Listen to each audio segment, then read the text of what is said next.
you talk to? What's going on? Don't make me angry. You wouldn't like me when I'm angry. Hey, who you talk to? What's going on? Don't make me angry. You wouldn't like me when I'm angry. Hey, who you talk to? What's going on? Don't make me angry. You wouldn't like me when I'm angry. Hey, who you talk to? What's going on?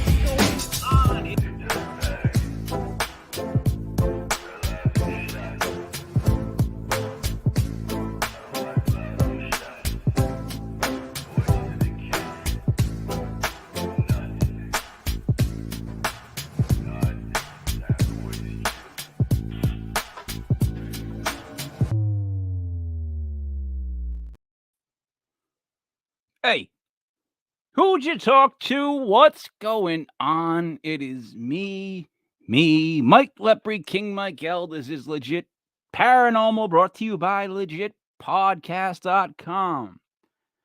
Speaking of calm, I am slightly calm. I like that tone of voice. It is April 23rd, 2023. For the math geeks at home, let's see what we have. This is going to be easy, right? Because there's a 4 and a 2. So 2 times 3 is 6. Times 2 is 12.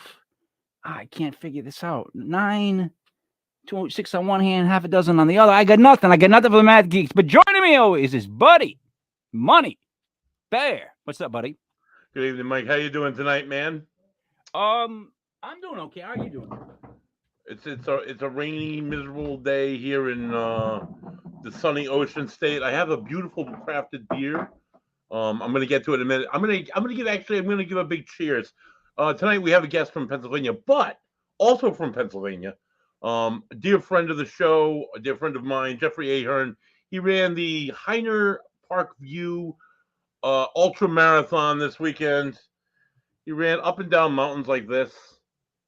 Gorgeous view. But who the hell in their right mind, dude, would like why would you want to run 31.1 miles? Ran. My question would be, This is what he did. He did this. He did this. He did that. He did almost 31 miles in just under 9 hours. Big cheers, dude. Congratulations. You are, wow, crazier than I am. I would never even think about it. I would want to walk that, dude. Buddy, run that shit. Can I ask a question? I know this is a dumb 2M's question. Did he run 9 hours in a row? Straight through. Just kept running for 9 hours. He ran through a river twice, and then he ran up and down this hill called SOP Hill. You would think the first time he'd be like, "No, I'm not doing this shit again." But he just kept doing it for 9 miles. 9 miles without stopping. 9 hours without stopping. 9 hours without stopping. Yeah. Rangers do lead the way. Go Ranger Ahern. See, that's my point. Zombie apocalypse, and I got about an hour's in me. I probably could run 4 on adrenaline, right? I'd never make it 9 hours. Are you kidding me? I guess 9 hours of straight running. I would probably collapse. Up and down the fucking hill. Up and down the mountain. Yeah, that's crazy. Up and down the mountain top. I'm saluting Jeff tonight with it's called Relentless Skeptics. I thought that was ideal beer for a couple paranormal investigators chatting about ghost hunting and whatnot. It's made by Origin Beer Project, who shares a lovely space down on 530 Wellington Avenue, Cranston, Rhode Island. You can see them from the highway. It's this lovely old mill right there on Wellington Street. They have IPAs. They have double IPAs. This happens to be a pale ale. It's only 5.3 alcohol percent ABV by volume. That means these are crushable, and I will probably be crushing 4 this evening. But do you want to put an umbrella or a goldfish in that glass? No, it's a nice light golden color, Mike. It's pretty. I mean the size of the glass. The size of the glass. It looks like the glass is actually from our friends at Bravo Brewing. Oh, Bravo! Right down Pasco, Rhode Island. Yeah. So. Bravo! Bravo! Are you ready for the introduction, buddy? I am ready for the introduction, Mike. Tonight's guest, like I said, joins us all the way from Pennsylvania, near the lovely city of Philadelphia, if I'm not mistaken. He's a paranormal investigator like myself. He's a historian like myself. He's a researcher like myself, like yourself. He's a musician And there was something else. I don't think he's Italian. Anyway, welcome to the show, Joshua. Cheers. What's up, Josh? Hey, how you guys doing today? Really excited to come on this podcast and be able to talk about what we have done up to this point and have any questions that come in from your end and questions that come in from your listeners' end. Hell yeah, Josh. Let's start off with a couple quick questions, though. How close are you to Philly? I'm going to say we're probably about an hour from Philadelphia. We're in on the border of Chester and Lancaster County is where our home office is. That's the headquarters for Phantom Detectives LLC's team. Our two other members on our investigation team are in Wilmington, Delaware, which is only like 30 minutes away. So they're right within the vicinity of myself. So it's really good to have, all of us like local to the area where we can go into all these amazing haunted locations and, experience the history repeating itself. So Philadelphia is going to be one of the most haunted places in all of the country. So it's So here's why I wanted to ask you this, though. If you can see behind my shoulders, I don't know if you can see any of the photos behind me, but that's Eli Manning throwing a touchdown pass. Oh, yeah. I got Lawrence Taylor over here. I'm just asking for a friend, I guess, Josh. You're not an Eagles fan, right? You're not an Eagles fan? Oh, no. I don't support the Eagles. I actually have been a longtime fan of the 49ers. I've been watching them since the 80s. Oh, there you go. So, for me, like the Eagles are way overrated, but I do respect Philadelphia fans. I just don't tend to follow anything Philadelphia sports. That's a good way to get out of it. But let me explain something. The Philadelphia Eagles, if you are a football fan of football, they pulled off such a fix when they dropped that game against the Giants so that the Cowboys could make the playoffs. They put in Nate Foles, the guy with gloves too big to hold a snap.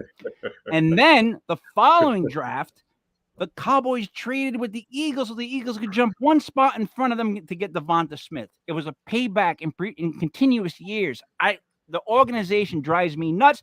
Back to the paranormal. Now, yes. Josh, let me ask you this. Sure. When did you decide, all right, this is something I'm pursuing? Not when did you first have any kind of feelings or whatever like that. When was it that you were like, all right, you know what? This is something I really want to do. I think this goes back to my early days, being a paranormal investigator. I would say, like, when I decided to start Phantom Detectives LLC was August of 2020. I felt there's a lot of teams that had gone by the area, that came and go, and I just felt like the current team, the previous team that was on, wasn't progressing in a way that I had seen, and so I went ahead and I wanted to, really revolutionize paranormal investigating in the state of Pennsylvania and build a brand new team from the ground up and the middle out, as they say. So what I did was on August 20th, 2020, I went ahead and decided to name the team Phantom Detectives LLC after my two favorite movies, Phantom of the Opera and Sherlock Holmes being a detective, with Watson. I said, you know what? There's an actual old 1950s comic called Phantom Detective, the Phantom Detective. So I love the name, and it really kind of stuck to me. So we went purple with a blue mask. Was it purple with a blue mask? Yeah, that was the old comic, and I just said, why don't we go ahead and start a brand new organization right here in local in PA and build it from the ground up. And what we did is we had our first logo design. We had our first social media pages designed. We had our first team email design. So I just went ahead and just started creating the identity of the company.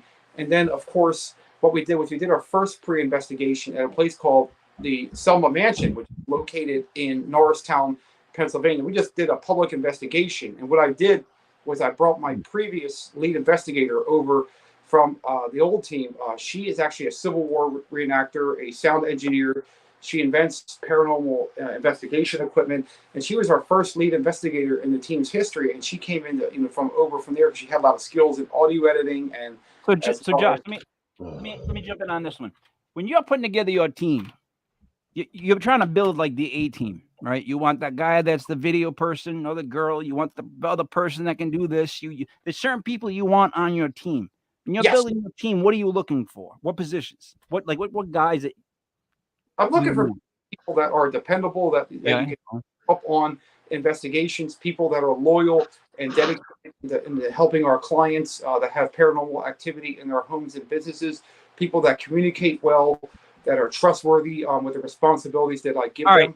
Other than that, other than the people, okay, I get the type of people. That's the type of people. Like I get that. But what personality types? Like in other words, buddy, if we're gonna go do a thing, I want a medium.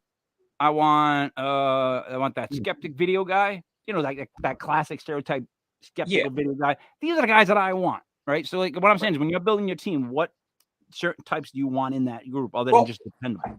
Right. Besides that, actually, what we did was we did 2 investigations, in December and January 2021. What I did was I really wanted somebody from the UFO world to come in to bring their skills from MUFON with their quantitative analysis. So I said I wanted to cover all areas of the paranormal. So I just didn't want to do like historical things. I wanted to bring mediumship as well as UFO research onto the team to really diversify. So what I did was I invited Mr. Rick Warner to bring his skills from the MUFON world. He's an expert of UFO field research, interviewing eyewitness clients. He knew tech really well. So I appointed him as our first tech manager in March of 2021.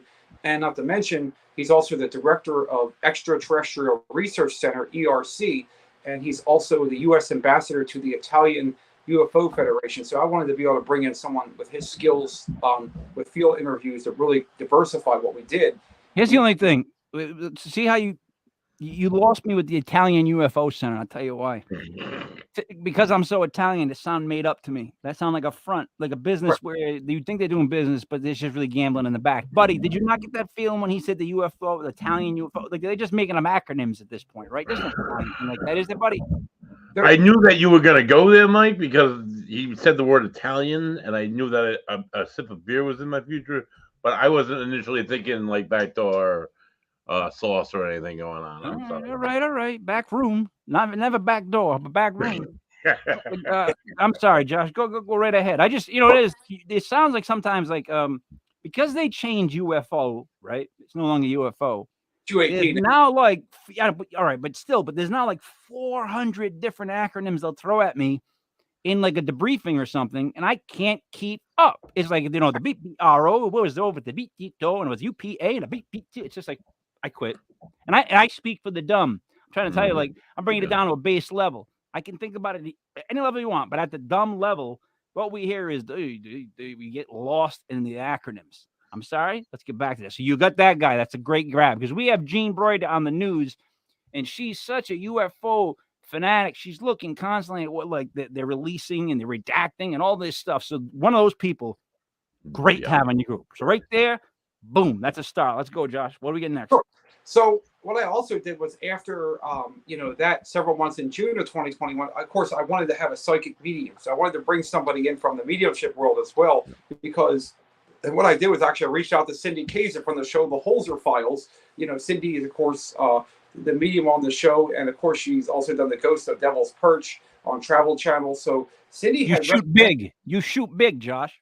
Absolutely. So what I did was I went ahead and found a protege of Cindy Kaiser's, Melissa Ferrazzano, who's not here with us today. But she's an expert. Yes, she is. I believe she's Italian. Her husband is Italian. Ferrazzano? Yep, Ferrazzano with his Italian. That's Italian. I've heard of her. Yeah, I've heard of her name. Yeah, you Last think, buddy. A psychic medium, life coach. She studies advanced mediumship and psychic development, shamanic healing, crystal healing, energy tapping. So for me, to get someone like with Melissa's caliber on the team, I thought it would be fantastic. And she was recommended highly by Cindy Kaiser. So for her to come in and bring her skills to do readings and also we can use our equipment to pair them in. It was an instant win-win. And then what we also did, we actually brought someone for this. Wait, I'm sorry, Josh. Buddy's making finger movements, and I get I get a quick interjection. So I'm an investigator, and I investigate. I do bring in mediums, different ones. I work about with maybe 2 or 3 of them tops. When I investigate a location, I do not bring a medium in with me. I bring my team in. We do a thing, and then I'll bring a medium in separately because sometimes the medium has a tendency to like carry on her side conversations with whoever happens to be there, and it interrupts with EVP sessions. Do you find the same thing, or do you bring them along with you? How do you do it? Usually what we do is we give our psychic medium, much like watching the Holzer Files and Dave Schrader, Shane Pittman, and when bringing Cindy, usually what we'll do is we'll basically just let the medium, like we'll do all the research of the history, which I do, the location before we go into it. And then what we'll do is we'll let Melissa and Rick, like I'll sit down in the DVR and let them just do a walkthrough together, doing EMF readings and taking thermal camera pictures. And the idea is for Melissa to pick up on impressions, things that she's feeling and seeing that neither of us are doing, and basically see if those, then we use like a device like the Ovulus 5 and see if the EMF fields, using the EMF fields on the words and responses, and see if any of those match her readings.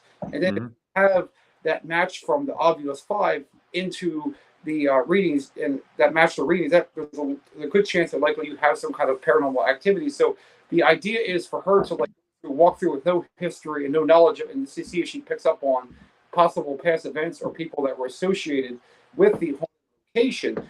Seems to me that's definitely the way to go, because when you have a psychic medium that can pick up those things, that has no history of the knowledge, and then they can go in blindly, then you might be able to find a legit activity. Now, buddy, I think those are two separate layers, right? I don't think that, like, because when a medium goes into something, they're going to talk about what they're feeling the whole time, right? And if they don't, you're usually having their own conversation. And if they don't do that, but what I'm saying is, if they don't do that, they're not doing their job. Right now, while they're doing their job, you're trying to do your job, but you're trying to get silence and pick up any sound you hear, right? Exactly. It's just a bit of a mix. It is, and I mean, where the medium's input is very valuable, is like incredible at times, like incredible the things that they've told me about the history of a place. To have them, you got to have them. I have to separate the entities, because everybody can't do their best work if they're not. You separate the entities, but you never sleep on the mediums, because they come up with shit and make us my all God. go. Blah, blah, blah. We both have a different one that has messed with our heads with some sort of trick, not a trick, but like a study they've done that's like other people consider a trick, but it wasn't. And we both, but like, buddy, you've had your moment. I've had my moment. I've had so many moments. No, but I mean, like, I'm just saying, like, we've had mediums do that to us. Oh yeah, like, during the course of the show. Right. Josh, I was never into this. I was purely sports, right? We've been doing this now for 2 years, over 2 years. And we got like 4 or 5 shows a week. We do different versions of the shows, but I was never involved in the whole paranormal world before this. And because of doing this show for so many years and the different people we've had on, the different stories we've got to hear, it's like I keep saying all the time, it's like me going to college for this. It's like I'm right around my associates. Like I know like I know all the areas of study. Right. I just can't really go deep into them. But like when I know about ghost investigating teams is this. One, there has to be one person that makes that let's go do. That's Buddy for Ocean State Paranormal. That's how that works, right? Right. You gotta have that video person. You gotta have that other person that can feel things, the medium, I would think. But like, here's the other thing: do you do just private, or do you do public places? Meaning, like, Buddy, what's the other word I'm looking for? Residential or businesses. There it is. Residential or like a business. Yeah, currently we're doing private investigations. The idea, of course, is we've been doing a lot of like, businesses such as like different wedding venues and stuff like that, as well as like public places like, the Betsy Ross house in Philadelphia.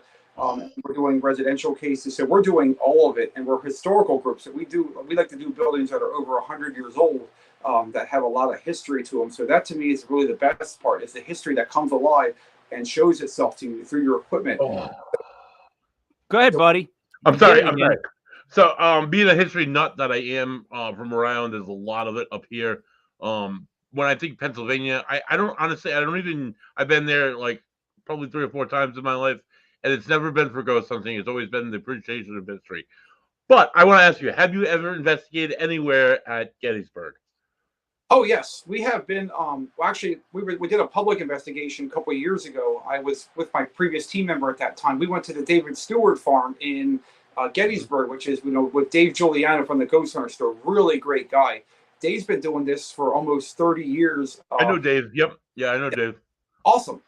And we actually David Stewart farm just for a public investigation, just to get, go out and meet some people and see how they do our investigation. And the great thing was the whole field was amazing. I started just using my FLIR thermal camera, started pointing and zapping, see if I could look for cold signatures in the field. And I captured some silhouettes of some Confederate soldiers. Mind you, this is a completely empty cornfield straight ahead. And we picked, and grass and all that. So there was nothing reflective that it wasn't anything that could have casted our reflection, because we would be shown as a heat signature. We actually picked up some silhouettes of some Union Confederate soldiers, to kind of just, maybe like a 5 or 6 in one photo. So, to me, it's all about paying respect to those who came before us. And when you're kind and you say please and thank you, you're going to experience a lot of positive results. So we have been to Gettysburg, and there's a lot of dream places I would love to go to with the team. Of course, one of our courses, the Cash Challenge. Wait, stay at Gettysburg. Hold on. I got to ask you about Gettysburg, because everyone who has ever been to Gettysburg claims it is so ridiculously active. Cannons at night, being able to see Confederate soldiers. Now, with that said, are you of the theory that we're extreme, loss, pain, especially like a battlefield, that's where a soul can get caught, attached, or a time in history gets repeated on kind of a loop? It's a lot to take in, but that's my question. Yes, I definitely feel if you look at one of my favorite people of Gettysburg, if you guys are going to reach out to us, Mark Nesbitt. He's actually runs the Ghostly Gettysburg Tour. He is an amazing source of knowledge. He's written 10 books on the Ghost of Gettysburg. He's been running that for many years, and of course, has collected dozens upon dozens of eyewitness accounts of people that of stories of people seeing Union Confederate soldiers watching on the battlefield regiments, and then when they go to the reenactment office to say, hey, thank you for the wonderful demonstration showing the marching formations. And the reenactment said, no, we didn't have anything that day. Or the stories of the Blue Boy, of course, being held outside Gettysburg College, where this supposable kid, where these headmistresses would come into these girls' dormitories back in the 1800s, and then they would have to hide this kid, and then he would go outside and freeze to death, and then they never found him. And then, of course, the stories of the administrators at the Gettysburg College. Wait a minute. Blue kid? He was blue kid because he froze? Yep, and supposedly back in the 1800s, these mistresses or these people that worked at the college would come down to Gettysburg College in the early in the 1900s sometime, and they would let this little boy actually stay in their dormitory, so they would have to hide him, and then when they came in, and there was supposedly the story that of course he never was found. He was never frozen to death. He just completely vanished in thin air, and there was actual people still report seeing his apparition in some of the dormitories at Gettysburg College. That's been a story that's been featured on Unsolved Mysteries over the years, and of course, Haunted History.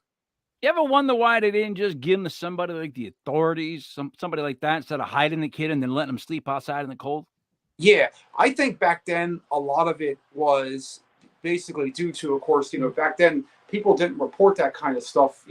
Back then they always like to try to keep stuff under wraps, because back in those days, a lot of people were always trying to, kind of keep things kind of quiet and, kind of hush hush, and not like nowadays when you just call the cops, you can immediately get help. Back then, things were more private. People had things in more private manners. So yeah. See, honestly, buddy, do you have your beer on you? I do, Mike. Growing up, surrounded by Italians, everything was always handled like if I get in a car accident with so and so, my dad would call his dad, and they talk it out and figure it out. No insurance would be involved, stuff like that. It was weird. And on top of that, if you're from the town of North Providence, let's put it this way. I remember being in high school, and it was the year the 49ers were playing the Giants on Monday night, and they were both undefeated. Wow, really?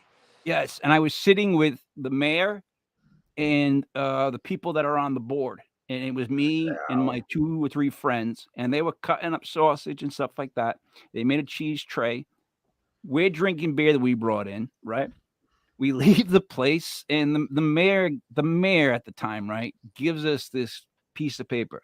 He's got a cell phone that had to be, Josh, dude, I'm old, so it was like a brick. It was like this big. And he goes, because we don't live down the street, he goes, go slow. If anyone pulls you over, you tell them to call this number immediately.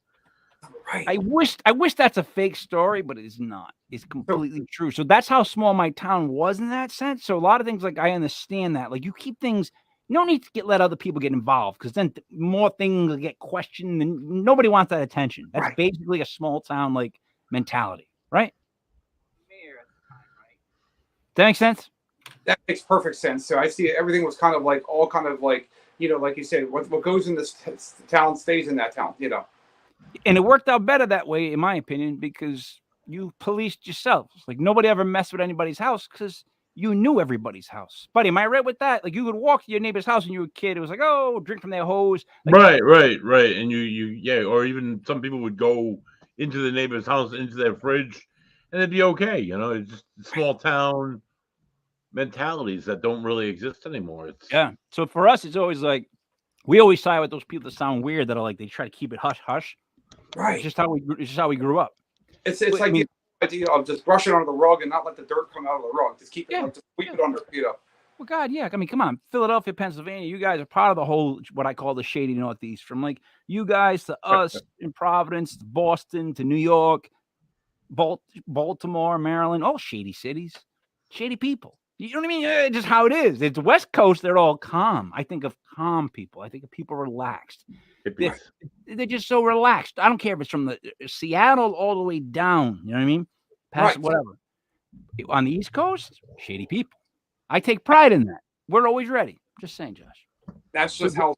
Like it's like two different worlds. Like my mentor's old boss lives in Pahrump, and they're very laid back and easygoing people, and and the people out here are more kind of you just don't know what they're thinking. 1 minute to the next, they can be really nice, and all of a sudden they can just like go completely crazy. So it's like just you don't know what you're getting with people on the East Coast versus the West Coast. Yeah, well, East Coast, buddy, you back me up on this.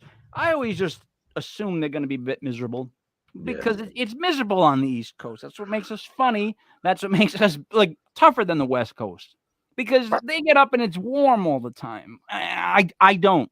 You know what I mean? Their back doesn't hurt the way my back would hurt from the cold, right, buddy? Right. The same can be said about the South. I remember the first time I traveled to New Orleans, if you will. I was shocked because people would like let you go in traffic and would call you sweetheart and thank you. Yeah. But you already been told by Sin, they're backhand insulters, the South. They'll say stuff that's like, oh, thank you, and then they'll be like, the minute you turn, they're like dumb mother. They hide their shit. They're good at it. But up front, they sound absolutely. Oh, they're sweethearts. Yeah. I get that. Yeah, and then we already talked. What's his guy? Last guy from Green Bay, right? Last show. So that's the Central. That's up top.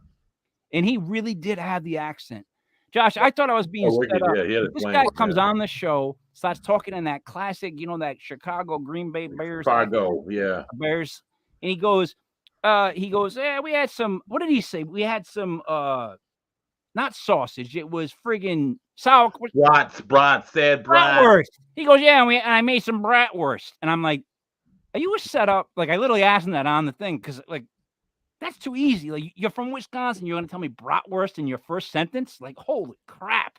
I just fell in love. You know what I mean? But anyways, now, Josh, you got so far a disciple of Cindy by the name of Melissa. And you've got your UFO guy, Rick Warner. What comes next?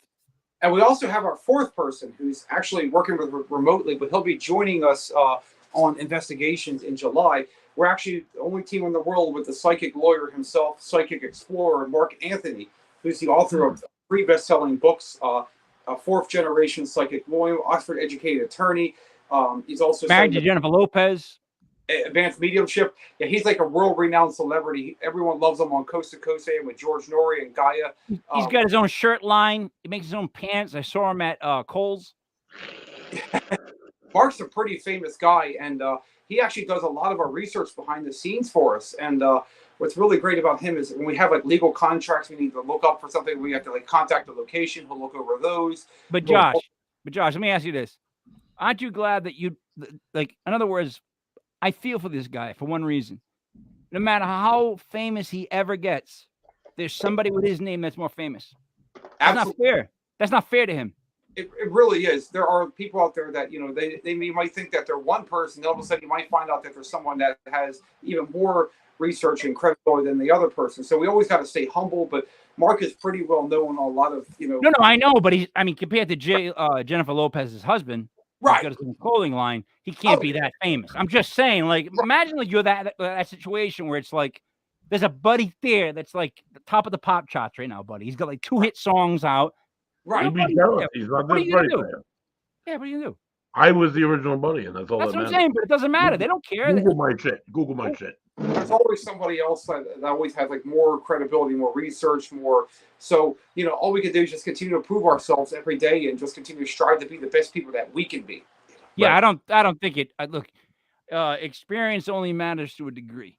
That's Exactly. what I'm starting to learn. Because I'll tell you why. Because you can get to the point where you're too experienced and you're jaded and you're resentful, and I've seen them take that turn. I've seen everybody on the paranormal spectrum. Right. Like just starting out to so bitter that they're not relevant anymore. It was just like it's just like crazy. You- And the you see goal, the far left and the in between. You know, you see. Josh, the goal is as long as you keep doing what you want to do and you don't look out the side windows, You stay focused on the goal. it's only what you're doing. It has nothing to do with what anyone else is doing ever, because they're never ever you. So it's not, you can't compare it. It's gonna be different no matter what. Don't even bother looking at it, right, Like just, buddy? We go straight. straight in. Look at we just focus on what we got to do and nothing else, nothing more, nothing less, and that's the key of why we've gained so much traction in those like less than 3 years. Many people have said like, you know, we're a really good up and coming team. We're growing and we're just going to consistently get better the more that we continue to work, and that's why I love it. Just let the work do the talking, you know. Well, let me ask you this, and buddy, after I ask this, your question comes up. What is your long-term goal for Fandom Detectives LLC? My goal, long-term goal for Family Long-term. Detectives LLC is, of course, is to continue to, you know, help our clients. Number one, they come first and foremost, helping our clients with paranormal activity in their homes and businesses all over the country, to travel the country in some of the top haunted locations, including Waverly Hills, Myrtle's Plantation, the Winchester House. So I want to take this all over the world and showcase my passion and love for history and the paranormal. So that's the first goal, is to revolutionize paranormal investigating. A second thing is to continue to work on someday, hopefully getting our own TV show where we have, you know, just much like watching an episode of Ghost Hunters or Ghost Adventures where we go and document the evidence. I would love to have someday take us all on streaming television to showcase what we do to a worldwide audience. So that's, of course, one of my goals and aspirations is to showcase what we do and show our viewers how much we love what we do and how passionate we are about helping people. So that's one of my other goals for, you know, that. And of course, You got to preach the honesty. You got to preach the honesty, right, buddy? That's true. Buddy, slip your question in now. Yes. So I noticed you guys, or with Phantom Detectives, for that matter, you guys label your cases 1, 2, 3. You guys, how many? You're up to what, like 17 or 18 at this point, or?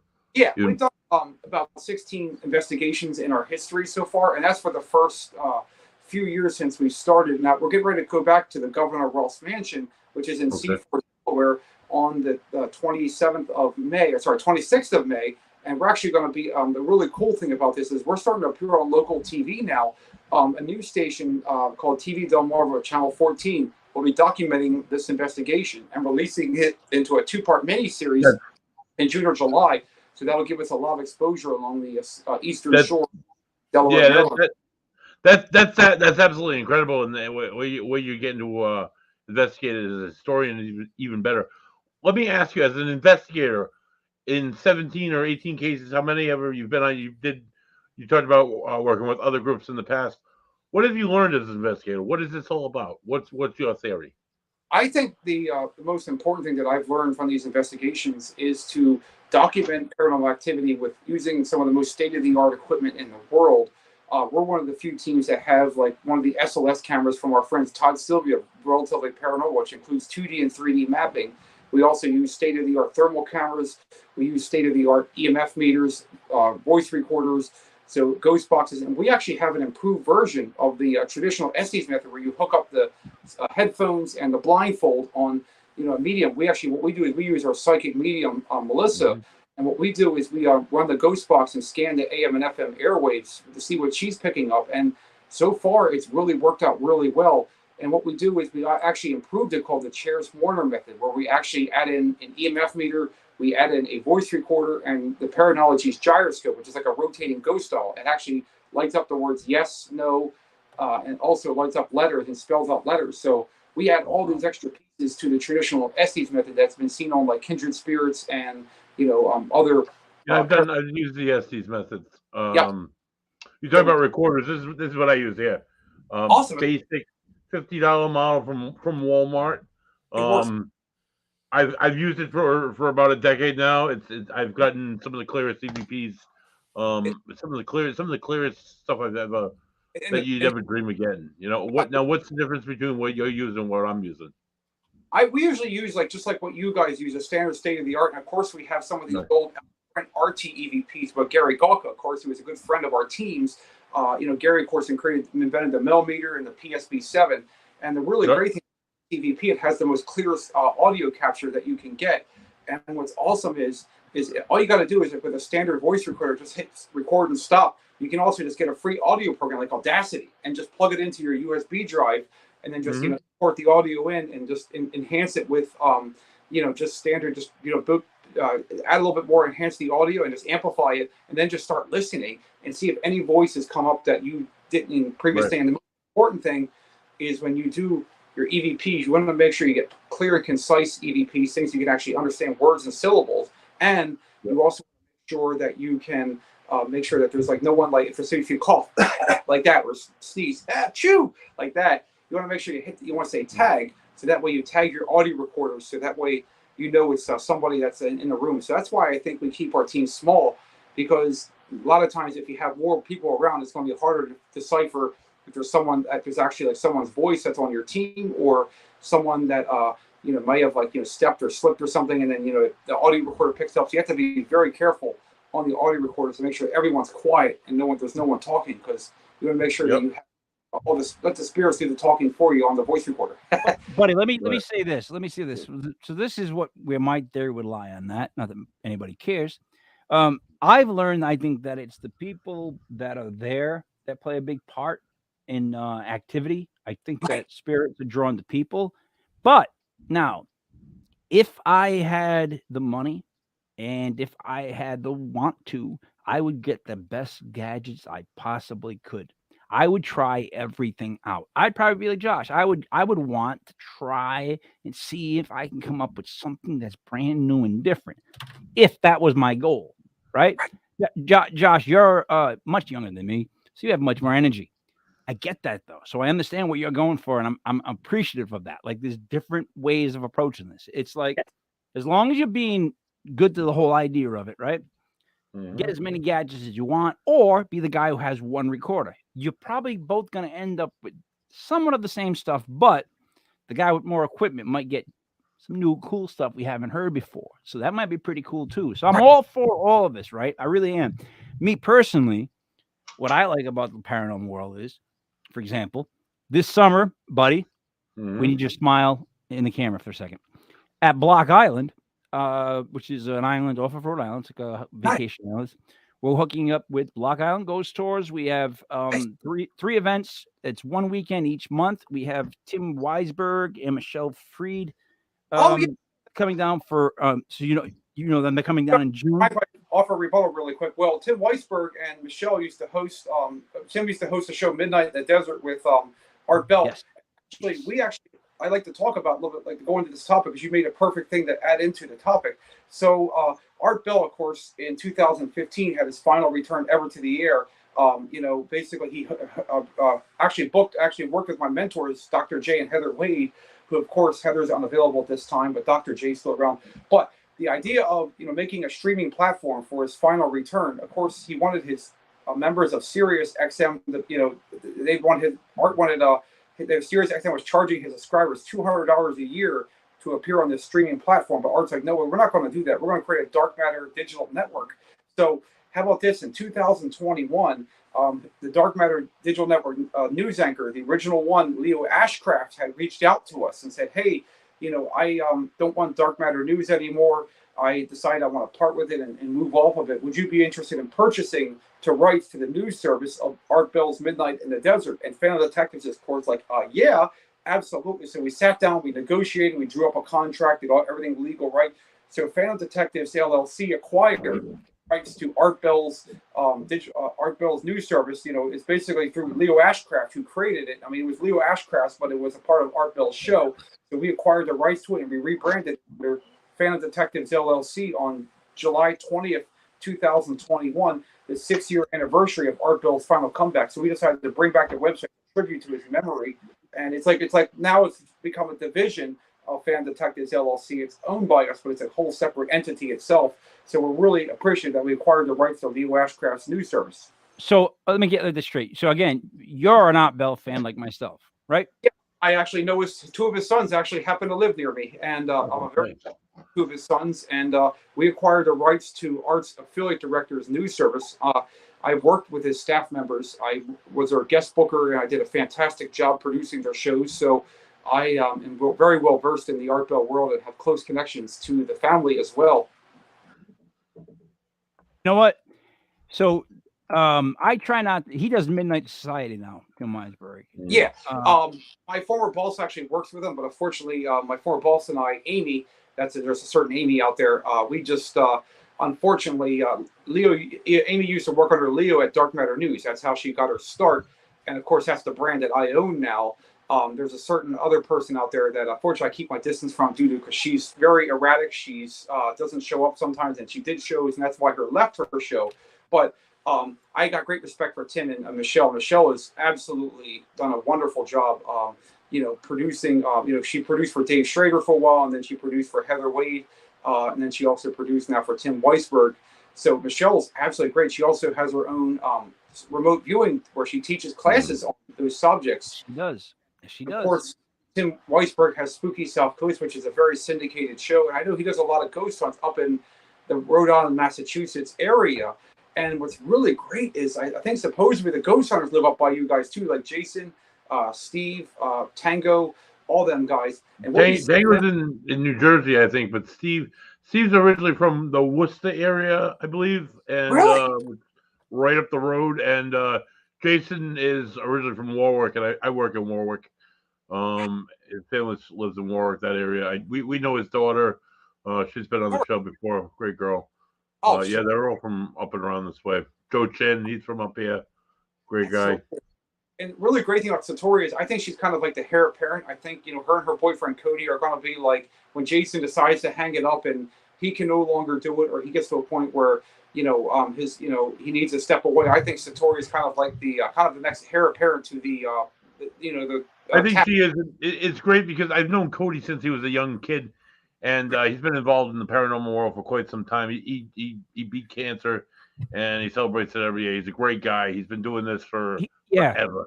He is, but see, I see it going down more where Cody murders Satori and then chops her up in pieces. Wow! 24. Wait, I'm not done yet. 24. Whoa! I'm not done yet. 24 distinct pieces. He puts 4 pieces in 6 boxes, and he mails said boxes to 6 different locations across the country. Wait, then he gives a public address announcement with somebody dressed up as a clown, preferably Bozo, holding a big Tootsie Roll. Oh, and gives himself up. That's how that's just how I think it's going to go down. I could be wrong. I've been wrong before, I hope not. But and it's funny you mentioned Wisconsin earlier because I actually, there's another project that I did. I'd love to tell you guys about for a little bit. It's actually the most haunted house in Wisconsin called Summerwind. Actually, I went ahead and was one of the authority figures to help rebuild a haunted house in Wisconsin called Summerwind Mansion. And I would love to tell you guys about the history and the project and how we started that. And wait a minute. Josh heads to Summerwind. Summerwind. Yep. Here we go, Josh. You can begin. Sure. So Summerwind Mansion is the most haunted house in Wisconsin. In 1914, a man named John Frank, actually from Akron, Ohio, had moved up to Wisconsin to build it's called West Bay Lake Fishing Lodge at that time. So he went ahead and purchased land up in the northern third of Wisconsin. And of course, after he had built it, he actually sold it 2 years later. The future U.S. Secretary of Commerce by the name of Robert Patterson Lamont. Mr. Lamont actually employed Chicago architects Thomas Talmadge and Vernon Watson to convert this mansion into from a fishing lodge into a mansion. And back then it was called Lilac Hills. So after he purchased the rights to this property from Mr. Frank, he went ahead and then, had it converted. And then the servants had told him, hey, the house is haunted. So he didn't, he said, yeah, grow up. There was no such thing as ghosts. And, they would see a floating white lady in the kitchen. But what happened was in 1905, Mr. Lamont was eating dessert with his wife, basically in the kitchen area of the Summerwind Mansion. And what was really crazy, this is just a legend, and that's been passed down over the last 80 years of the property, that there was actually this basement door that flew open, revealing the ghostly form of a man. And Mr. Lamont grabbed his black powder pistol, fired 2 shots, thus missing the ghost. And the bullet holes actually remained in the doorway for many years. And then what happened was... Did he kill his wife by mistake? Yeah. There's actually rumors of U.S. presidents, including Calvin Coolidge and Warren G. Harding, that actually stayed back in the 1920s. So after Mr. Lamont fired the 2 shots, he died in 1948. So the property went to a lady named Lillian Kiefer, and in the haunting... Wait a minute. When he shot the 2 shots, he's shooting at a ghost. Yes. He didn't shoot his wife. No, I thought this was a good story. I'm sorry. I thought it was a happy ending. I thought never mind. No. Go ahead. Continue. Ghost. Shot a ghost. All right. He fired 2 shots at this ghost, and according to that, he fled the property, never to return. And then Miss Lillian Kiefer got this episode, and this was actually featured on The Haunting, season 1, episode 2, called The Haunting of Summerwind in 2005. So what happened was, she actually, over the next 20 years, she would have people buy the property, then give it back. And then there was a family called the Hinshaw family that had bought this place in the summer of 1969. Mr. Hinshaw and Miss Hinshaw, her name was Ginger, they had to have this place. They thought it would be the perfect fixer-upper for their house. So they went ahead and moved in the summer of 1969. That's when the activity really started increasing. So this is, they came from different part of the state. And what happened when the Hinshaws bought the property, they reported the windows would fly open like this by themselves. So Mr. Hinshaw, who was a contractor, a construction guy, he had to hammer the hammer of the door shut because the windows would fly open on their own. And of course, as a construction worker, there's even a rumor that his car supposedly caught on fire. He caught on fire by himself, no reasonable explanation. Don't know how it happened. And then there's actually supposedly a really scary story where one of the daughters, Ginger's daughter April, who's still alive. This is actually a story. This is a story from someone that'll gore your hair. According one night, Mr. Hinshaw had found his crawl space behind this dresser in one of the guests in one of the rooms of the mansion. And April actually started crawling. He had to send his 10-year-old daughter to go up into this crawl space. And supposedly they found a skeleton with black hair. And then when they went to try to report it to the police, the skeleton vanished. So this was actually in a crawl space inside of one of the rooms of Summerwind. Josh, can I ask you a question? You have kids? I don't have any kids now. All right. I have kids. I would never let my 10-year-old daughter crawl up into a crawl space to go find something. Right. Buddy? I have actually pushed Joey Paranormal and Catherine, another investigator who's a little bit older, into a crawl space attic to sit there for many minutes amongst blown insulation, which they probably shouldn't have done. Wait, that's Joey Paranormal. Would you put your daughter, a 10-year-old daughter? Would you put your daughter up there? No. Joe was young though at the time, so yeah, but he's Joey Paranormal. Stick him up there. That's where he goes. I'm just saying. I would never send my daughter to crawl space. That doesn't even make sense to me. But go ahead. There you go. Sure. So after what happened was, this is when things started getting really crazy with the haunted history of this place. According after what happened when Mr. Hinshaw had found, Hinshaw's stepdaughter had found this skeleton. Supposedly, according to this book called The Carver Effect, The Paranormal Experience by Wolfgang von Bober, written in 1979, supposedly Mr. Hinshaw, whose real name was Jim Hill, they changed his name to protect, confidentiality in Wisconsin. Mr. Hinshaw started playing this Wurlitzer organ to all hours of the night, and the family was terrified. They had to stay in the living room of the mansion because they were so scared to sleep by themselves. They would hear flickering shadows, footsteps, and according to the story, supposedly the wife Ginger had was so stricken in grief and was so scared that after her husband/boyfriend went mad, she actually supposedly, according to the book, she tried committing suicide. And unfortunately, she gave back the property to Mrs. Murray around 1970-71. And then, of course, what happened was, Raymond von Bober Sr., who was a popcorn vendor from Chicago, he actually went ahead and said, hey, I thought I could make a go of this place again. Maybe I'll try to buy it. So he buys the rights to Summerwind from Lillian Kiefer, and Ginger pleaded her father, please do not buy this place. This is a terrible place. It's scary. We don't suggest that you buy it or invest in it. But Mr.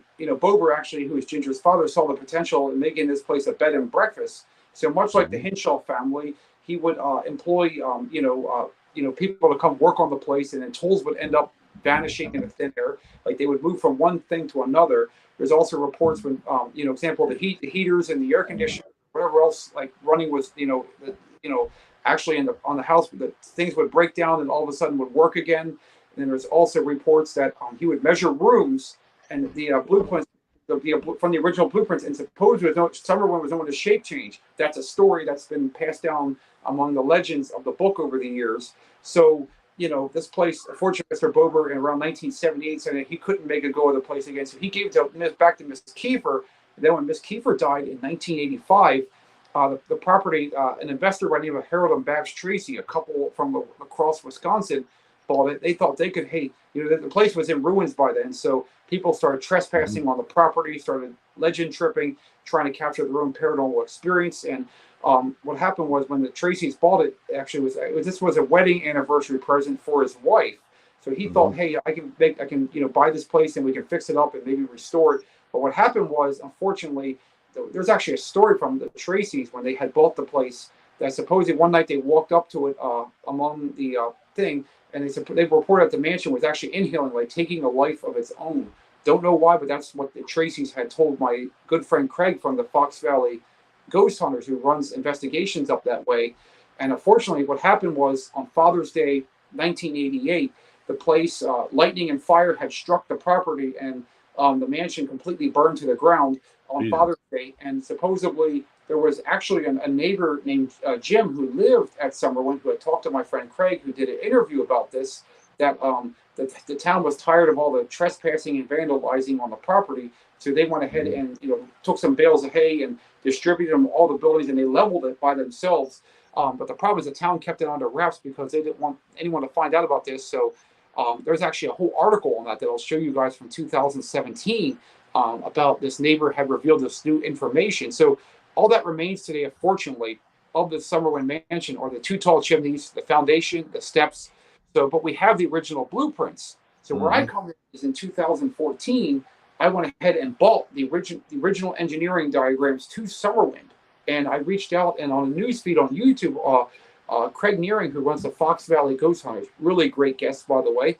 Craig, actually knew the owners, knew the Tracys himself, and he was doing investigations on the property. So with my access to the original blueprints and Craig actually working on site, I sent him a copy of the blueprints. So together we created the Summerwind Restoration Society to restore, rebuild, and relaunch Summerwind. Our idea is to bring this place back as like kind of like the Zach Baggins Museum of the Midwest. And imagine like if we rebuild this haunted house where people can come out and investigate it and not trespass anymore, we can open up the property as like a museum for everyone to enjoy.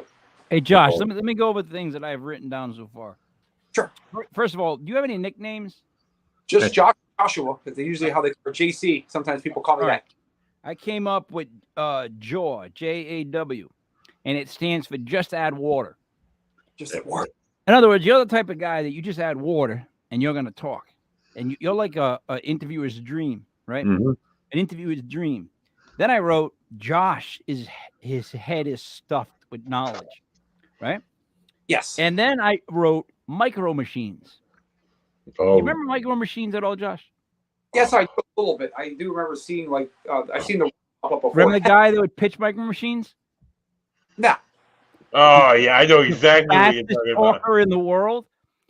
I don't know if you know, but there's times you speed up so fast, I know that you lose Buddy. Because I can see Buddy go blah, blah, blah, and there's just rocks bobbing around. You have so much information, because you have stories on top of stories. Like you start with a story, but you also have a story about that story, and then about the making of that story. Yes. Like, you are so easy as a host for an hour show. Like, I'm trying to figure out why. Do you do your own podcast? Not yet, no. I would like to someday. I have contracts with Artful staff members where I have to be able to, get permission to do so because I have a lot of contacts and stuff that I had booked their guests over the years. So I would have to reach out to them since I got NDAs in place, which kind of prohibit me from doing, releasing certain guests. First off, don't sign any contracts. That's my first one advice. This is for me and Buddy. Buddy, I'm going to speak for you on this. Unsigned, yes. Don't sign stuff. There's no need to sign stuff ever. Trust me on this, right? Yes. Secondly, when you're ready to get your own podcast going, let us know. Sure. We can definitely give you a night because you seem to know a lot. Buddy, he's more than an hour guest. Like we could do the mini series. 2 hour easily. Yeah. I mean, because we haven't even started. I mean, Buddy hasn't even taken his shirt off or done a dance or blown me kisses. Nothing, in that kind of sense. Yes. We're kidding. We're just kidding. I'm not taking my shirt off either. Josh, let me ask you. So you've got obviously a good head on your shoulders. You're very driven. Like you're actually so driven. You make older guys tired. Like older guys go, whew, because you're so driven. I can hear in your voice what you have planned. And I'm a very good gambler. Buddy has to somewhat attest to this. My percentages are usually pretty dead on, right? I'm always over 70%, hovering. He's pretty okay most of the time, yeah. About 70%, Buddy, in football. Yeah. I'm being honest. You are like a sure bet as far as you will succeed because you want to succeed. And the biggest thing that people don't do is they come up with ideas and they're just that. They don't write them down. They don't make them real. And once you make them real, bang, you got it. And you're good at seeing something, writing it down, but you're also that guy that I can already tell. You're 2 steps ahead and trying to vision all right, if I do this, though, what can I do with this? All right, I'll be here and then this will happen. So you're also 2 steps ahead of what you're talking about most of the time. Yes. Right. Correct? Yes, absolutely. Like I'm a guy that's a visionary that wants to go out and do amazing things and just not let nothing stop me from doing them. I just go out and pursue my passions and the things that I feel that I want to go out and do. Much like the Summer Wind project. I hope someday a network could actually pick this up and imagine like rebuilding a haunted house from the ground. This old house meets those stars. Can't help but hum it, huh? You can't help but hum Summer Wind. All right, so wait, Josh, you were in music? Yes, absolutely. I actually just started relearning how to play bass and guitar. I love playing instruments because it's a passion of mine. I love to sit down and write stuff. So actually, I just started back into it. So it's going to take time to get back. But I used to be on bands and all that, and did tours and recorded some EPs back in the day. So it's what band were you in? Actually, I was in a band called When Time Flies. We were based out of Chester County, Lancaster, Pennsylvania, back in the 04, 08 range. And then, of course, we performed and did a lot of local places like the TLA.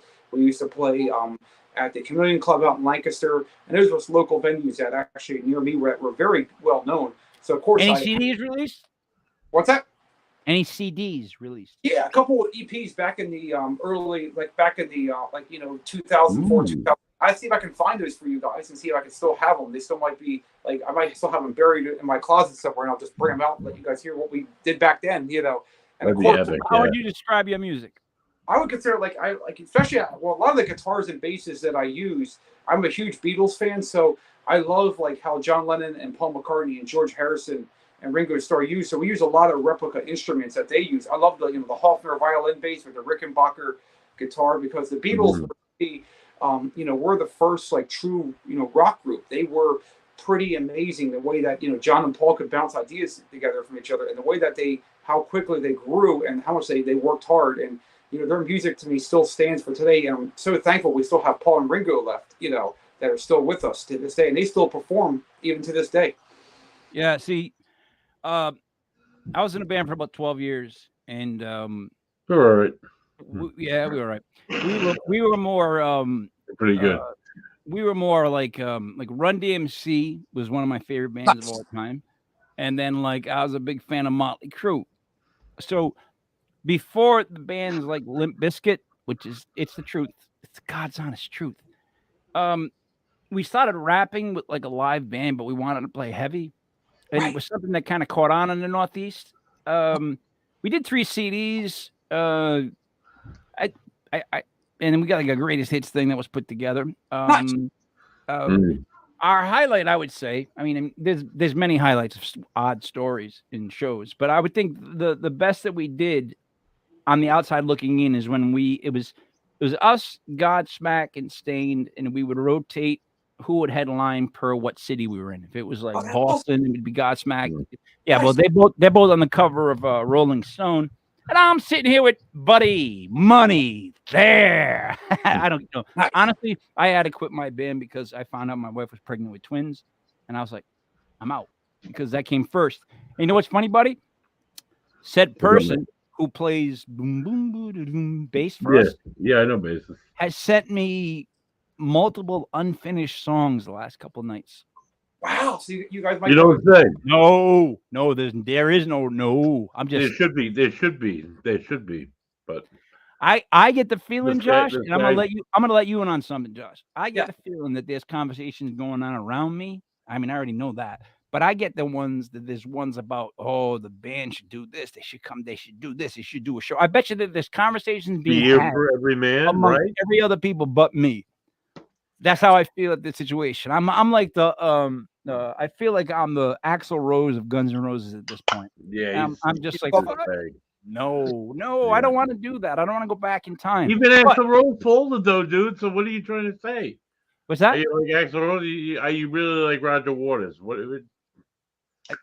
I'm really like John Lennon, to be You're honest. gonna get shot outside your house, man. I'll take that. But he just quit the Beatles, and he was a Right. genius. So I'll He take did- John Lennon. I'll take getting shot over being And that. your other wife guy. is not a crazy like. No, yeah, that's the problem. Yeah. I was really thankful after Double Fantasy. Of course, John died in 1980 after Mark Chapman.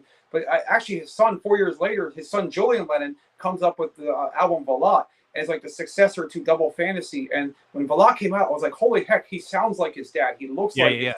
Yes. you know, Julian is like a spitting image of his father. And So- and even his his brother Sean actually is a talented musician too. Yoko Ono's son with John, like he's a very talented musician. And of course, Danny but- Harris, son of George. So check me. Julian dropped a CD that sounded just like his dad, right? And Yes. that was good and bad. It was good for one CD, bad for the rest. Same thing happened to Dylan's son. Oh He had yeah, that Yeah, one headlight. Yeah, Wallflowers. right, He had that right. one CD that sounded like his dad. And then Like eventually they try to not sound like their dads on the next CD or two. And And then that's try not to- what people wanted to listen to them for in the first place. And they can't accept that. So they always try to change their sound. And that's happened to both those kids, at least in my opinion. My opinion. like a lot of these sons who like musicians that follow in their father's or their mother's footsteps, depending on wherever they are. A lot of times they get all these expectations placed upon them that try to be their parents, but let them be themselves. Let those kids be how they want to be. You know? Yeah, but the thing is, most people might not like them because they don't sound like their parents. You know what I mean? Like that's the problem when you get friends like that. Yeah, I saw that. He's. My favorite thing about Jeff is that he's like your best friend, but he loves to shit on you. And He that's does. what best friends are for. Every fucking chance he gets, What he they're takes a for. big old shit. And I'm here. I'm like, hey Jeff, great job on the race, you piece of shit. At the beginning of the show. I'm just gonna start the show. You know what? Welcome everybody to the show except Jeff Ahern, who's a big douchebag. And You know what? They'll start every show like that. And you know what I wrote down? Fire Buddy hired Jeff. That's what I just wrote down. Jeff's got it. Let me just get rid of Buddy. Have Jeff come on your place, and he can just be the anti-you. Oh, it'd be great.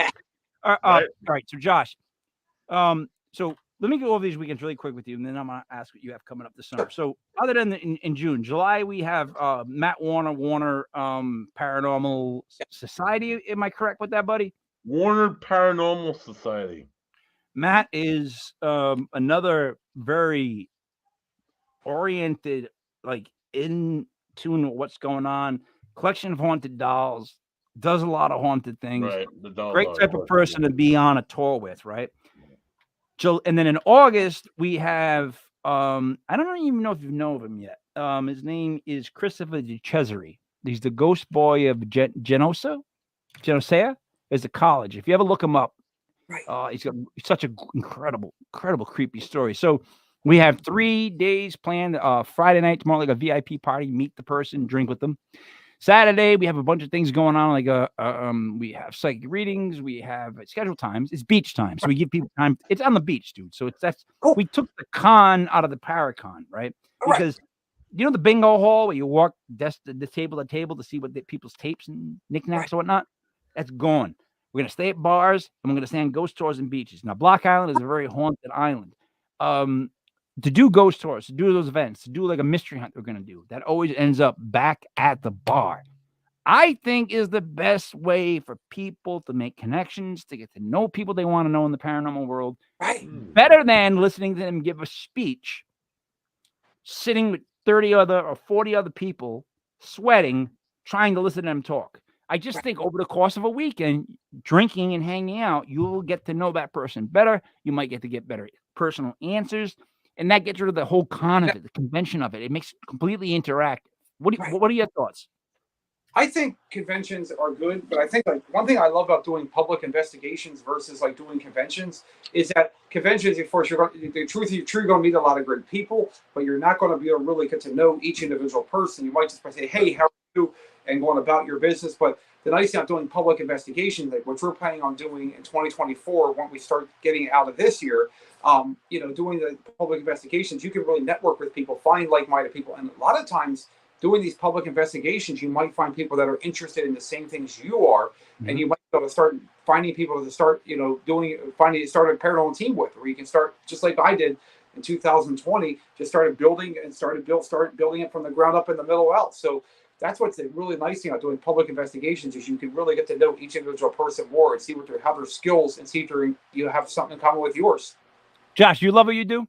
I absolutely love it. Like helping our homeowners with our clients and our business people. We are also listed on every single paranormal directory. We've been in magazines such as Paranormal Underground, American Paranormal Magazine. So we're really growing fast because it's the work that we put into it and the passion that we have to showcase this Phantom Detectives to the world. And the really great thing is there's a new directory. So anybody that has a paranormal team out there, there used to be a website called paranormalsocieties.com. That's right. Created by a guy from Long Island by the name of William Wilk. He created this idea of having clients reach out to teams on this directory. But unfortunately, what happened was in June 2020, Mr. Wilk had disappeared. His last post where he was supposedly looking for help on paranormalsocieties.com. But what happened was after he vanished, he left that site abandoned. 4,892 teams. So here's where my friend Josh comes in. He went ahead. So paranormalsocieties.com, unfortunately, was just left abandoned. It's still online, but it's not being actively managed. So my friend Josh Vandy Wettering, who's from Green Bay, actually decided, hey, why don't we create a new version of the Paranormal Societies site, but let's add more features to it and program it and rebuild it. So he bought the domain paranormalsocieties.org. And what he did was he did everything that Bill did back then in 2007 when he started that directory. But he added people can now post their paranormal live events like their Paracons. It also has a directory for teams to reach out. And what's great is Bill actually implemented on the old .com where people would submit cases to him over Twitter, and he would assign those. Yes, I honestly I followed Bill for a number of years, and I picked up a couple cases myself. There's people like, hey, family in Rehoboth experience A, B, and C. They need a team in, either they have kids or they don't. So is that expedition or not? And it was just like a chance for people to like get more help. Exactly. You don't know what teams are in your area. You have no idea who investigates. You have no idea who you can trust either, because you can call in a team who will come in and say you got demons in your bathroom. And I've heard of this, like a guy making himself throw up and making himself say like the devil's inside me because they want to exploit this family. You don't want scumbags like that coming in your house. You want like real investigators.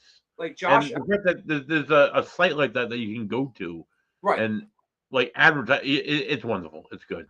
It really is. And one thing is Josh has certain protocols. So what he did was he's taking also Bill had created another website called paranormalhotspots.com for like haunted locations. But what the good news is Josh is actually going to be implementing paranormalhotspots.com on paranormalsocieties.org. He's going to program a new version of it this summer, which will be absolutely fantastic. So the one thing is for teams that want to register into the new directory, Josh actually has a certain protocol.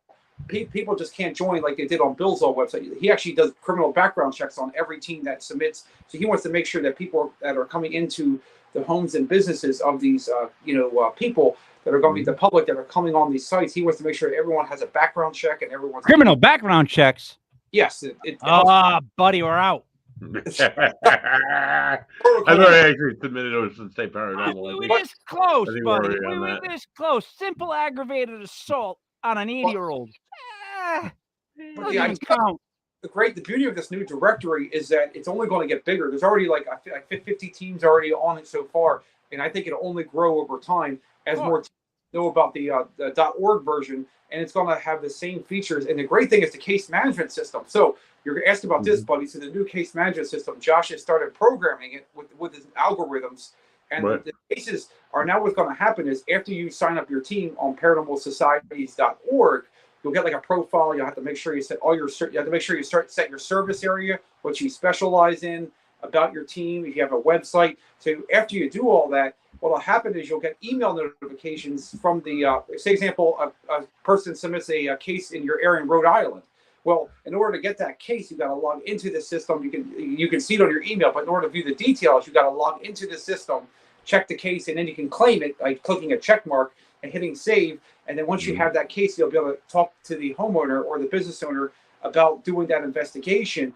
So the case, Josh, yes. If anything comes into Rhode Island, right? The cases, yes. We run this shit. We run this shit. We don't let it's like a jail. It's like a jailhouse up in Rhode Island, right, buddy? Much respect. So I think what you guys should do is, as this directory grows, I'll give you guys the link, and you can go ahead and register. And know anybody else that wants to register into the new directory. I'll tell you what. I will help hype up your registry by adding you to our website. You will help us by advertising the Block Island summer events. Oh, absolutely. In fact, how's that for a deal? I got the news service of Art Bell's Midnight in the Desert, so I can post up stuff on darkmatternews.com. So I rotate paranormal news stories as much as I can. I still try to keep the site updated with UFOs spotted in Argentina, for example. So I try to write about it when I can and post it on the site. So I keep it alive as the tribute. So my idea is to use that site as to open up the whole paranormal field to that site, so they can, if the people need stuff done, we had the site reprogrammed and rebuilt. So for that bargaining. Yep, it's called bargaining, and we will help you. You help us, buddy. That would be a great deal right there, right? Put them up on the list. We'll give them the spot, and vice versa. They advertise for what's going to be like a beach party, 3 weekends. I mean, we might expand it to September, October, November, December. We've got that ability because it's an island, and it's like we can make our own little party village. Awesome. So a lot of things we want to do. But I truly appreciate your passion for what you're doing, where you're going about it. And the only advice that I would have, right, from doing this show would be, don't let negative energy, reviews, comments, bickering, paradrama, don't let any of that bother you. Try to pretend like you have a windshield and it just goes over your head. That's the best advice I could give you. Buddy, would you agree on that advice? Absolutely. You got to ignore all the bullshit, man. I even talked to Dave Schrader a lot, and Dave told me he has, because he's very successful in the field, he works hard, he's passionate, but he does have, trolls and people that are always trying to put him down. So the best thing, even George Norrie from Coast to Coast has trolls. The best thing to do is just ignore those people, block them, and just focus on stay within your vision, stay within your lane, and just focus on that vision, move forward. I have people tell me all the time how Buddy's out to get me, how he set me up. He's doing all this stuff to me all the time. Really? I don't believe him. I tell you what. That's what forced Heather off the air in March of 21. She couldn't deal with all the trolls and haters because she was around. Dude, I love that. I love haters. I'm sorry, but I love them. Buddy knows this. They are what fuel me, man. I prefer to go on stage and bomb to see what negative energy I get, because that's what gives me the competition thing that I need to succeed. Let me give a thing for all the haters out there and a message. Don't hate, appreciate. Appreciate those people that are successful, that are driven, and do something about it. If you're not happy with your life, a lot of these. How about this? Yeah. How about hate? I mean, don't hate. Go Appreciate. yourself. Go yourself twice, sideways. That's what it should be. It shouldn't be hate, appreciate, because I don't even want the appreciation. Right. Yeah. Keep hating. Just shut the up. Learn Yeah, that what eat a you bag gotta of- say doesn't really matter. Like in other words, Yeah. what I gotta say doesn't matter. What you gotta say doesn't matter. So just Go ignore it. yourself. Ignore Yeah. it. Exactly. Just block and steer clear, as they say. Yeah, and the second thing that I've learned is that people will say paranormal stuff on paranormal things, but when they're in your face or you're within their 4 feet of a person, they don't say shit. Buddy, have you noticed that? Not a word. Filthy. Yeah, not a word. Paranormal tough Not a guys word. on Facebook. And that's about it. As compared to real life. Really exciting news for you guys coming up in May for us. If you guys are interested in coming out to this in Pennsylvania, so on May 21st of 2023, this is the Paracon that's coming up, and it's called the Penhurst Paracon 23. And some of the most elite people are going to be there. Ghost Hunters is going to be there. You know, Steve, Sherry, all of them they're going to be there. Kindred Spirits are going to be there. Also, Mountain Monsters are going to be there. I believe Jack Osborne, Ozzy Osbourne's son, is going to be there. Yeah. To meet people. Didn't he train as an MMA fighter? What's that? Didn't he train as an MMA fighter for a while? I think so, yeah. And you know what's Right. fun? Fuck Yeah. it. Tell Jack Osborne he's on. He did a show with We're my doing friend. it. Me and Jack Osborne. We're doing it live. When I get there, we're putting the gloves on. Me, buddy. Me Oh, that'd be versus Jack epic, Mike. Osborne. That'd be epic. I've seen Ozzy about as many times as I've seen you in front of the microphone, Mike. Let me ask you this: That'd how be a good- funny that'd would a it be good to one. watch me lump up the Osborne kid? That Just would lump him be- up. I might enjoy that a little bit. Not Ozzy, because No, never Ozzy. No, Ozzy's never. the fucking never. man. No, he never. But, never Ozzy. He's a legend. But you know what's funny? Katrina, when they did Portals to Hell, Katrina's actually my best friend Gwen went to college with her at Penn State. So I know Katrina. I've met her. Katrina's like one of the best people in the field. She's absolutely wonderful. And of course, she got her start in Paranormal Research Society with Ryan Buell, you know, back in Oh, wow. That's how she got known. Like, we're doing cases with Ryan, and you know how they used to have Chip Coffey and Heather Taddy, and Heather and Katrina are now doing a show on YouTube, like a series, you know, on YouTube, doing their, you know, paranormal investigations where they're at. You know, What about going by the last name Josh Britannica? Britannica. You know, as in Encyclopedia Britannica. Like you have, like, in other words, someone says something and you go like right to it and you just feed them the info. So Yep. you got JOA, which stands for just add water, Josh, or you can go with Josh Britannica. Either way, those are money names. Josh, what do you want to say to wrap it up before I go to Buddy? So I would love to plug in all of our websites if that would be okay.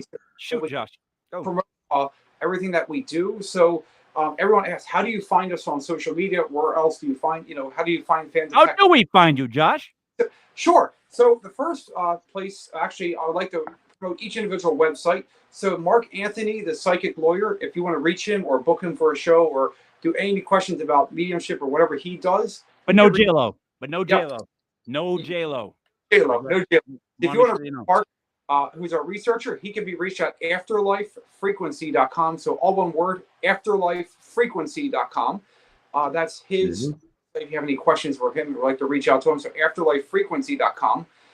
To reach Mr. Rick Warner, if you have any UFO things or cases that need to be looked into or any kind of questions on UFO research, Mr. Rick Warner can be reached at ERC, so the ERC, the number 2, explorer.com. So ERC2 Explorer.com. That's his UFO organization. To reach Melissa Ferrazzano, our psychic medium, you know, It's she's ItalianWoman.org. yes, yes. No? Her No? website is so to reach Cindy Student Melissa, who's our psychic medium and case manager on Fan Detectives, she can be reached at Psychic Medium Autumn, all one word, psychicmediumautumn.com. If you would like readings done or know anybody that has any questions on mediumship, Melissa can be reached at psychicmediumautumn.com. To reach us on Dark Matter News, which, you know, belong to Leo Ashcraft, now owned by Fan Detectives, that is darkmatternews.com. So all one word, DARK, matternews.com. That's our paranormal news website we keep alive as a tribute to art. And our team website, drumroll, our brand new website that we had developed 2 years ago, Phantom Detectives, our team website, which is Phantom, all one word, detectives.org.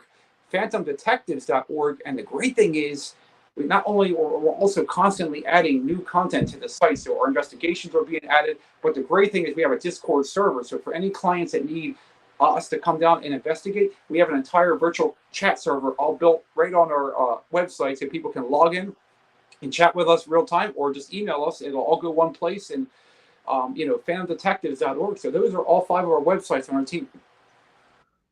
Wow, Josh, amazing, buddy. What do you got? And you're not going to be able to keep up with This it. is my last. This is my last like hurrah before the end of the show. Yeah. What do you got? Oh my god, I'm just like blown away by all the things that Josh said. Josh, I want to thank you for coming on the show. Thank you for like being a clutch guest in that moment where we needed a clutch guest. It's been really amazing talking to a fellow investigator and hearing everything you guys do down in Pennsylvania. And I'm Gettysburg's on my list of places to investigate. I just want to go there. I just want to do like non-ghost things. So, and of course, ever you get a chance to check out Pennhurst, which is fantastic, amazing location. Right. It's also on my list. I know Pennhurst. Our good friend Greg O'Brien, reach out to him if you want to do anything at Fort Mifflin. Greg O'Brien is fantastic. He runs all the events up there. So there's Fort Mifflin. There's I know Fort Mifflin. Yeah, I'm aware. That's on my radar as well.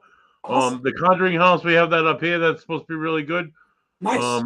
That's what they tell me. But Hinsdale Park is pretty amazing. So there's a lot of great locations, and I definitely would love to do this again with you guys sometime. Anytime you guys need me to come back on, I'll be more than happy to take an hour, 2 hours, 3 hours, whatever you guys need. It's awesome. It's awesome. Really appreciate it. Go ahead, buddy. So, to wrap up my beer, Relentless Skepticism, you can find it at down there Buttonwoods Brewery, Organic Beer Project. They have it all in the same building. Nice. Big shout out to my man Jeff Ahern for running 31.1 miles. You crazy son of a bitch! And under 9 hours. The Patriots are terrible. I hate Tom Brady. He's the worst person that ever lived. Tom Brady. And next week, tune in live at 7:05 as we welcome another Pennsylvanian next week. She's an author. She's a paranormal investigator. She has her own podcast. Lovely girl. Her name is April Vow. I think that's Vow. Vaow. You know what I mean, Josh? Yeah. Vow. Yeah, she's a lovely girl. She'll be joining us. Wow. Like Portuguese, Mike, wow. I don't know. It's like a name up here. Anyway, if you're from New Bedford. Anyway, tune in live next Sunday live at 35 for April. And then, if you're not doing anything Tuesday night, live at 8:05, we have It's a Legit Metaphysical World with our host Dale Beluccio, aka Auntie Dale. And Auntie Dale will welcome the medium Roland Comtois. He's this little guy that we had on the show about a month ago. Why would you pitch We'll be joining Dale on Tuesday night live at 8:05. Why would you pitch it as if you have nothing to do, buddy? Even if you have something to do. Yeah, you should watch your fucking plans. You should watch Roland. It's going to be better. I guarantee it. Roland is an extremely talented medium. He uses the purple cards. Let me ask you this, though, buddy. Auntie Dale, how's Auntie Dale going to be about me jumping on the show like she did with the paranormal show? I think we should all jump on this show, Mike. We're gonna. We're just gonna like go skinny dipping in the neighbor's pool. We're just gonna. Because here's my question to you: when we had Roland on, did she jump on? She did jump on, Mike. Does that mean free waters for us? I think that's what that means, Mike. Don't I write the music? You do write the music. You make the world to go around. All right, so buddy, I think maybe me and you should put our beards on that show. I'm just saying. Maybe we just stop in. We ask Roland if there's anything new. Hey, Purple Papers. You don't know. Could happen. Fuck the you. Purple Hey, I told him he should call his group the Purple People Healers. Just like I love the defense. Perfect. It was partial. Perfect. Right? Purple People Healers. Yeah. Not easy to say, but it's fun to do. It's fun to do, of course. Josh, I'm going to wrap it up unless you have anything else you want to add. That's it for tonight. As usual, just all of our social media pages can be found at the bottom of our websites. Just click the follow button. You can find us. So I'm looking forward to coming back anytime, and I look forward to seeing you guys again. We will put a link. Just send us the link for your website. We'll put it up on our page. Let me wrap it up like this. So for Josh from Phantom Detectives LLC, for Buddy Money, third is me, Mike Larry King, Mike L. This was Legit Paranormal, brought to you by legitpodcast.com. You can also find us at rhodeislandpodcast.com or ripodcast.com because we own this shiznit. Thank you for being here. We will see you on Tuesday when Auntie Dale welcomes Roland and Buddy and Mike.